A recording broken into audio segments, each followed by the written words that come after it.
चलिए खबरों की शुरुआत करते हैं। बड़ी खबर, सीएम योगी की मां अस्पताल में एडमिट। ऋषिकेश में एम्स में भर्ती है। रूटीन चेकअप के लिए एडमिट हुई है सावित्री देवी। तो ये बड़ी जानकारी, सीएम योगी आदित्यनाथ की मां अस्पताल में एडमिट है। ऋषिकेश एम्स में एडमिट है। रूटीन चेकअप के लिए भर्ती हुई है सावित्री देवी। उन्हें जीरेट्रिक वार्ड में चिकित्सकों की देखरेख में फिलहाल रखा गया है। उस प्रशासन का कहना है कि वृद्धावस्था में होने वाली तमाम जो दिक्कतें हैं उसके चलते रूटीन चेकअप के लिए भर्ती किया गया है। तो ये जानकारी है और तस्वीर भी आपको हम दिखा रहे हैं। योगी आदित्यनाथ की मां सावित्री देवी, जिनको दोपहर करीब कल 12 बजे एम्स में भर्ती किया गया है, जीरियाट्रिक वार्ड में वो भर्ती हैं। एम्स प्रशासन का कहना है अधिक उम्र में होने वाली तमाम समस्याओं के चलते रूटीन चेकअप को लेकर यहां पर उनको पहुंचाया गया है। विभिन्न विभागों के चिकित्सक उनके स्वास्थ्य की जांच कर रहे हैं और जानकारी है कि योगी की जो बहन है वो भी उनको देखने के लिए आई, उनकी मां को मिलने के लिए वहां पर पहुंची। सीएम के परिवार को मिलने वाली सुरक्षा व्यवस्था के तहत जो पुलिसकर्मी है वो भी वहां पर तैनात है। और अब चलिए आगे बढ़ेंगे। इस बीच एक और बड़ी खबर आपको बताएंगे। चारधाम यात्रा को लेकर सीएम पुष्कर सिंह धामी के निर्देश। सीएम सचिव आर मीनाक्षी सुंदरम को दिए हैं निर्देश। सीएम सचिव को उत्तरकाशी में कैंप करने के निर्देश दिए हैं। गंगोत्री यमुनोत्री धाम की व्यवस्थाओं पर नजर रखने के यहां पर निर्देश उनकी तरफ से दिए गए हैं। तो ये बड़ी जानकारी, बड़ी खबर आप तक पहुंचा रही है। आपको बता दें कि जो ऑफलाइन रजिस्ट्रेशन थे, हालांकि वो भी फिलहाल 2 दिन के लिए बंद किए गए हैं। और अब बड़ी जानकारी है कि वहां पर नजर रखने के लिए व्यवस्थाओं पर, ताकि जो श्रद्धालु पहुंच रहे हैं किसी भी तरीके की कोई परेशानी उनको ना हो या किसी भी तरीके की कोई मुश्किल उनको ना हो, इस पर ध्यान रखा जा रहा है। व्यवस्थाओं पर नजर रखने के लिए, गंगोत्री यमुनोत्री धाम पर नजर बनाए रखने के लिए सीएम पुष्कर सिंह धामी ने दे दिए हैं निर्देश। आगे बढ़ते दिल्ली से खबर। दिल्ली में आज होने वाली सीयूईटी यूजी की परीक्षा टली और दिल्ली को छोड़कर बाकी सभी सेंटर्स पर परीक्षा होगी। 16, 17, 18 मई को सभी सेंटर्स पर परीक्षा होगी और दिल्ली में आज होने वाली जो परीक्षा 29 मई को अब होने वाली है। तो ये आपको फिलहाल जो नोटिफिकेशन है वो बता रहे हैं, दिल्ली में अब 29 मई को होगी परीक्षा। और देखिए अखबारों में भी इस खबर को बताया गया, अमर उजाला में बताया गया है कि सीयूईटी यूजी दिल्ली में आज की परीक्षा टाल दी गई है, अब 29 को होगी। स्नातक पाठ्यक्रमों में दाखिल के लिए 15 मई को होने वाली सीयूईटी यूजी 2024 की परीक्षा दिल्ली में स्थगित कर दी गई है। अब ये 29 मई को होने वाली है। नोएडा, गुरुग्राम, फरीदाबाद समेत देश और विदेश के परीक्षा केंद्रों में पहले दिन की परीक्षा समय से होगी। दिल्ली में रिकॉर्ड 1.46 लाख परीक्षार्थी शामिल होने थे, लेकिन चुनाव ड्यूटी समेत अन्य कारणों की वजह से यहां पर इन्विजिलेटर नहीं मिल पाने के कारण परीक्षा को स्थगित किया गया है। क्योंकि चुनाव चल रहे हैं और जो गवर्नमेंट प्रोफेसर्स होते हैं और कई सारे लोग होते हैं उनको ड्यूटी पे लगाया जाता है इस दौरान इलेक्शन कमीशन के द्वारा, और इसी वजह से फिलहाल इसको स्थगित किया गया है। 16, 17, 18 मई को सभी सेंटर्स पर परीक्षा और दिल्ली में अब 29 मई को परीक्षा होगी, यानी कि इसको आगे बढ़ा दिया गया है। अब सीयूईटी यूजी के लिए जो स्टूडेंट्स आगे बढ़ रहे थे एग्जाम देने के लिए, वो 29 तारीख को एग्जाम देते हुए नजर आने वाले हैं।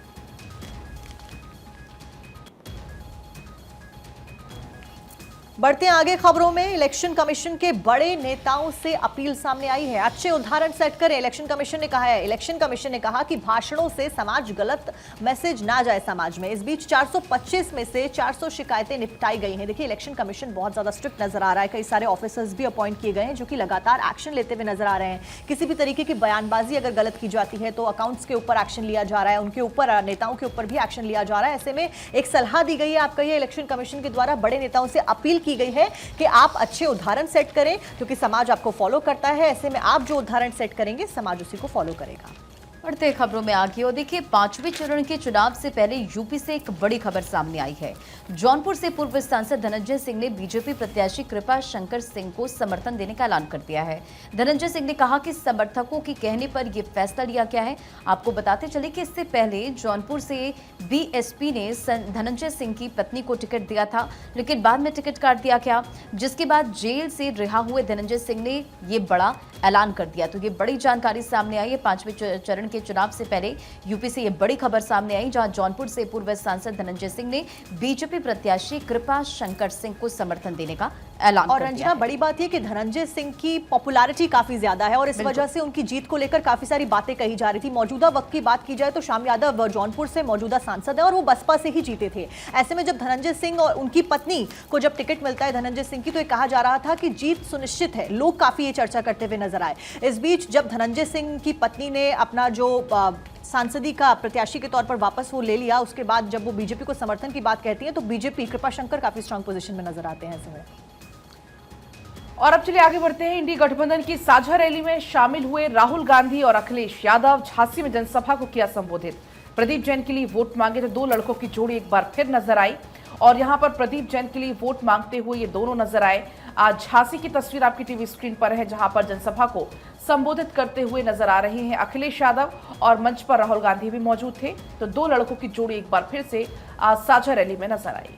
आगे बढ़ते अमेठी की जानकारी आपको देते हैं। हाई रहा सियासी पारा। बीजेपी के दिग्गजों की रैली के जवाब में प्रियंका गांधी ने जो कमान है वो संभालते हुए फिलहाल वो नजर आई।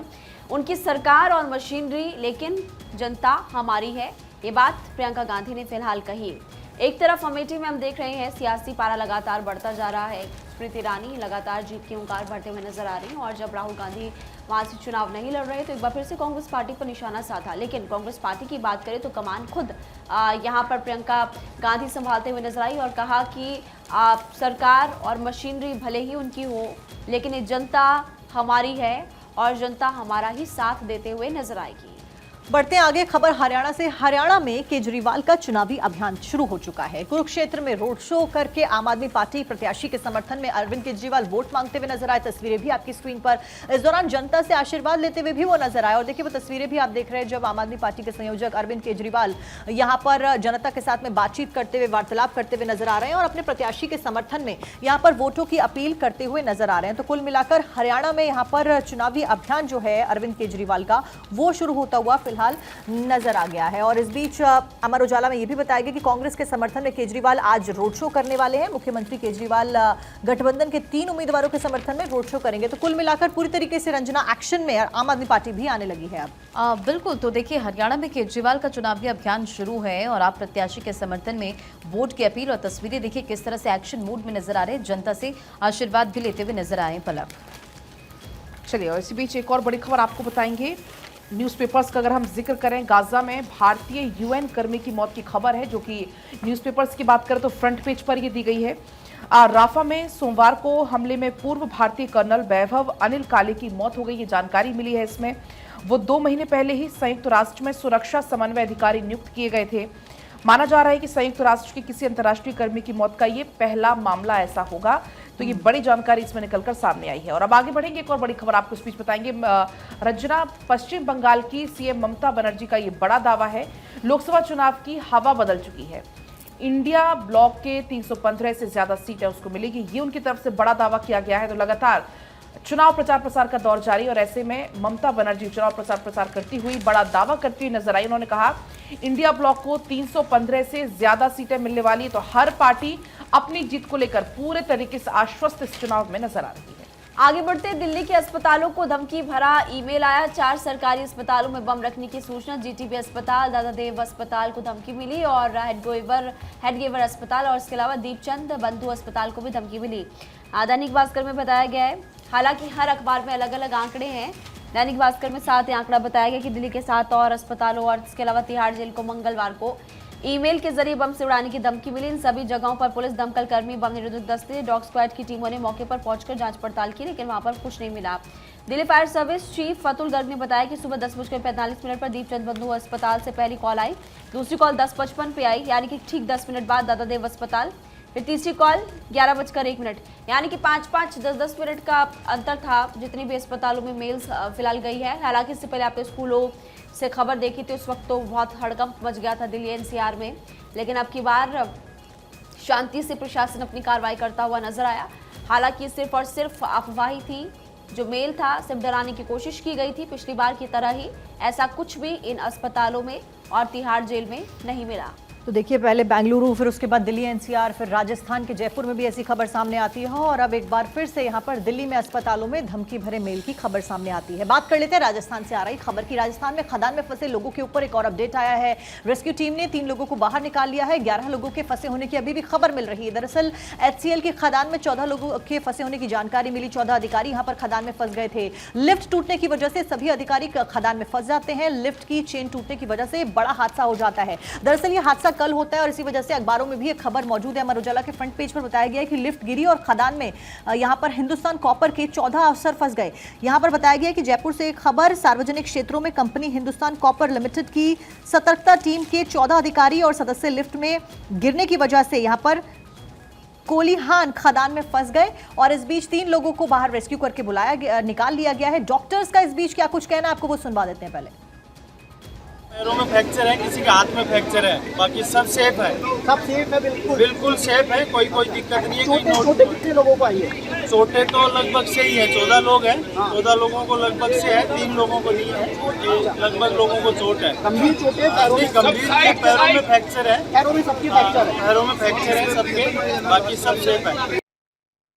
डॉक्टर को आप सुन रहे थे जो कि कहते हुए नजर आए कि गंभीर चोटें नहीं है, लेकिन सभी के पैरों में फ्रैक्चर डॉक्टर के द्वारा बताया जा रहा है। तो ये खतरे से बाहर की स्थिति है, लेकिन फिलहाल रेस्क्यू ऑपरेशन लगातार जारी है। आपको बता दें कि मंगलवार रात को यह हादसा राजस्थान के नीम का थाना जिले में हुआ है। बचाव टीम खदान में फंसे लोगों तक पहुंच गई है, ये भी जानकारी मिली और 3 लोगों को बाहर भी निकाल लिया गया। उन्हें बाहर निकालने की लगातार बाकी के लोगों को कोशिश की जा रही है। इस बीच पुलिस के द्वारा भी जानकारी दी जा रही है। ये बताया जा रहा है कि लिफ्ट का इस्तेमाल कर्मचारियों को करीब 1900 फुट गहरे खदान के अंदर ले जाने के लिए होता था और लिफ्ट अचानक से टूट जाती है। पुलिस के अनुसार सभी अधिकारी निरीक्षण के लिए खदान में गए हुए थे। जब वो ऊपर आ रहे थे तभी अचानक से लिफ्ट टूट जाती है और ये निरीक्षण करने पहुंचे 14 अधिकारी जो थे वो नीचे लिफ्ट में गिर जाते हैं लिफ्ट टूटने की वजह से। फिलहाल 3 लोगों को बाहर निकाल लिया गया है। और देखिए झुंझुनू खदान हादसे पर सीएम भजनलाल शर्मा की तरफ से भी देखिए आपको जानकारी फिलहाल मिल रही है कि अब ट्वीट किया गया, उनकी तरफ से भी एक्स पर पोस्ट किया गया। अधिकारियों को मौके पर पहुंचने के निर्देश दिए गए। भजनलाल शर्मा की बात करें, प्रभावित लोगों को हर संभव सहायता दी जा रही है, सहायता प्रदान की जाए, ये भी उन्होंने एक्स पर फिलहाल पोस्ट किया। तो एक्स पर आपको उनका पोस्ट फिलहाल हम बता रहे हैं। भजनलाल शर्मा ने भी इस पूरे मामले में संज्ञान ले लिया है और भजनलाल शर्मा अधिकारियों को फिलहाल निर्देश देते हुए नजर आ रहे हैं। एक्स पर उनके पोस्ट की अगर बात करें तो भजनलाल शर्मा ने लिखा है कि झुंझुनू के खेतड़ी में हिंदुस्तान कॉपर लिमिटेड की कोलिहान खदान में लिफ्ट की रस्सी टूटने से हुए हादसे की सूचना प्राप्त हुई। संबंधित अधिकारियों को तत्काल घटना स्थल पर पहुंचकर राहत एवं बचाव कार्य तेजी से संचालित करने और प्रभावितों को हर मदद देने और स्वास्थ्य सुविधा उपलब्ध कराने के निर्देश दिए हैं। मैं प्रभु से इस हादसे में घायल सभी नागरिकों के शीघ्र स्वस्थ होने और खदान में फंसे लोगों के सकुशल बाहर आने की कामना करता हूँ। तो ये भजनलाल शर्मा की तरफ से एक्स पर पोस्ट। सीएम ने इस पूरे मामले को लेकर अधिकारियों को निर्देश दिया कि आप तुरंत मौके पर जाइए और जो पीड़ित जो या घायल अधिकारी है उनको मदद मुहैया कराई जाए। इसके अलावा जो लोग इस वक्त घायल है उसको लेकर के भी वो कह रहे हैं कि मैं भगवान से प्रार्थना करता हूँ कि जल्दी से जल्दी ये सारे घायल अधिकारी जो है वो ठीक हो और शीघ्र स्वस्थ होने की कामना करते हुए सीएम भजनलाल शर्मा नजर आए। और देखिए वो पोस्ट भी आप अपनी स्क्रीन पर देख रहे हैं जिसमें मुख्यमंत्री राजस्थान के जो है भजनलाल शर्मा, उनके द्वारा एक्स पर पोस्ट करके ये कहा गया कि मैं सभी के शीघ्र होने की जल्द से जल्द कामना करता हूं। झुंझुनू के खदान हादसे से जुड़ी एक खबर जहां पर अधिकारियों को मौके पर पहुंचने के निर्देश फिलहाल दे दिए गए हैं। सभी लोग निरीक्षण कर रहे हैं। झुंझुनू खदान हादसे पर मुख्यमंत्री का भी एक्स पर पोस्ट सामने आ गया है। आपको बता दें कि 14 अधिकारी निरीक्षण के लिए गए थे खदान में। जब वो नीचे से ऊपर आ रहे थे उसी दौरान लिफ्ट टूट जाती है जिसकी वजह से बड़ा हादसा हो जाता है। हालांकि डॉक्टर्स का यह कहना है कि सभी खतरे से बाहर हैं और सभी के पैरों में फ्रैक्चर जरूर है लेकिन कोई गंभीर चोटें नहीं आई हैं। ऐसे में अभी तक जो जानकारी मिली है अपडेट के अनुसार 3 लोगों को रेस्क्यू करके बाहर निकाल लिया गया है। नजरें लगातार सभी अधिकारियों की इस पूरे हादसे के ऊपर बनी हुई है। रेस्क्यू ऑपरेशन जारी है और कॉपर माइन की वो तस्वीरें भी आप देख रहे हैं अपनी स्क्रीन पर जहां पर बड़ी संख्या में लोगों की और अधिकारियों की मौजूदगी है। प्रभावित लोगों को हर संभव सहायता फिलहाल पहुंचाई जा रही है। खदान हादसे पर भजनलाल का भी ट्वीट हमने आपको बताया एक्स पोस्ट। बिल्कुल, तो देखिए अधिकारियों को मौके पर पहुंचने के निर्देश दिए गए हैं। भजनलाल शर्मा की तरफ से सोशल मीडिया प्लेटफॉर्म एक्स पर ये पोस्ट भी शेयर किया गया है। तो लगातार वहां जो अधिकारी फंसे हुए हैं उन्हें निकालने की कोशिश की जा रही है। 3 को निकाला गया है और डॉक्टरों की तरफ से भी जानकारी शेयर की गई है। बढ़ते खबरों में आके और अगली बड़ी खबर दिल्ली से। तिहाड़ जेल के डीजी को धमकी, ईमेल के जरिए डीजी को धमकी दी गई। डॉग स्क्वाड टीम तिहाड़ में कर रही है जांच पड़ताल। तो देखिए जिस तरह से बीते दिन ये खबर सामने आई, हालांकि जांच पड़ताल तेज है लेकिन अखबारों में भी इसका जिक्र है। गनीमत है कि अस्पतालों में नहीं मिला बम। इसी हेडलाइन के साथ अखबारों में इस खबर का जिक्र है। दिल्ली में दहशत फैलाने के लिए तीसरी बार मंगलवार सुबह एक ईमेल के जरिए 4 सरकारी अस्पतालों और तिहाड़ जेल के डीजी के ऑफिशियली मेल पर बम लगाने और कभी भी बम फटने की धमकी मिली। सभी जगहों पर तुरंत बम निरोधक दस्तों की मौजूदगी नजर आई। पहुंचकर बम निरोधक दस्ते संदिग्ध जगहों पर घंटों तक सर्च ऑपरेशन चलाते रहे। बाद में धमकी को फर्जी बताया गया। पुलिस अधिकारियों का कहना है कि 3 बार इस तरह से मेल का आने के पीछे किसका हाथ है, उनकी मंशा क्या है, साइबर टीम इसे लेकर जांच पड़ताल कर रही है। फिलहाल ये बड़ी जानकारी सामने आई थी। बढ़ते खबरों में आगे बड़ी खबर, आरबीआई की रिपोर्ट, सोना 5 साल में 2 गुना महंगा, फिर भी लोगों ने 40% तक खरीदा। ज्यादा खरीद और विदेशी मुद्रा भंडार में सोना बढ़ा है। तो आरबीआई की रिपोर्ट में ये जानकारी सामने आई है, जहां सोना 5 साल में 2 गुना महंगा हुआ, फिर भी लोगों ने खरीदारी यहां पर ज्यादा की है और ये जानकारी शेयर की गई है आरबीआई की रिपोर्ट। और उसके मुताबिक फिर भी लोगों ने 40% तक से ज्यादा की खरीदारी की है और विदेशी मुद्रा भंडार में सोना बढ़ा है।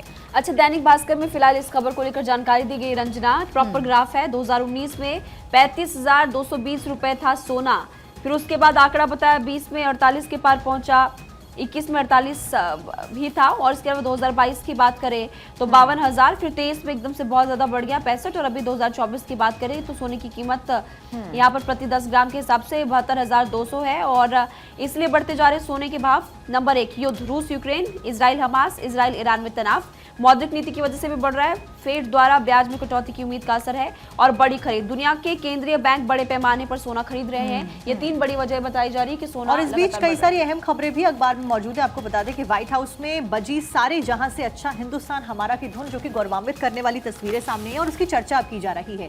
एशियाई अमेरिकियों के विरासत महीने के जश्न में गूंजा इकबाल का लिखा हुआ गीत और इस बीच प्रधानमंत्री नरेंद्र मोदी के लिए भी गाना बजता हुआ नजर आया। आखिरी बार गत वर्ष जून में प्रधानमंत्री नरेंद्र मोदी की ऐतिहासिक राजकीय यात्रा के दौरान ये गीत बजाया गया था। इस बीच मरीन बैंड ने राजकीय दौर से पहले इसका अभ्यास किया था। अब इस बीच भारतवंशियों के लिए व्हाइट हाउस में ये गर्व का पल था जब सारे जहां से अच्छा हिंदुस्तान हमारा की धुन यहां पर बजती हुई नजर आई। बिल्कुल। एक और बड़ी खबर इसमें यह है, जो भी हमने खबर बताई थी मुंबई से, जहां पर होर्डिंग की जो घटना घटी, इसके बाद अब ना सिर्फ मुंबई बल्कि दिल्ली की अगर हम बात करें तो दिल्ली में ऑडिट अब शुरू हो गया है। कहीं इस तरीके की कहीं होर्डिंग्स तो नहीं है, क्योंकि बड़ी घटना कल मुंबई में हो गई, वहां पर कई लोगों की मौत की जानकारी इसमें सामने आई है।